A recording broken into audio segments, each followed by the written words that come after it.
a WC28 Troy-Bilt, purchased from Lowe's July of 2016. Used it part of the season 2016, all of 17, 18, 19, and then only part of the season in 2020. The other crack, because the muffler fell off, the bolt snapped, and it took 8 weeks to get replacement bolts. Now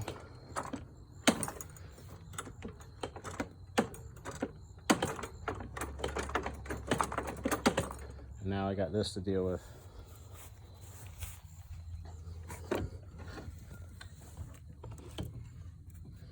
See where it pulled through? Got a flat lawn. It doesn't go over rough terrain.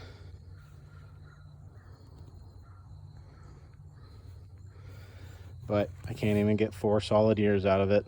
$900 mower.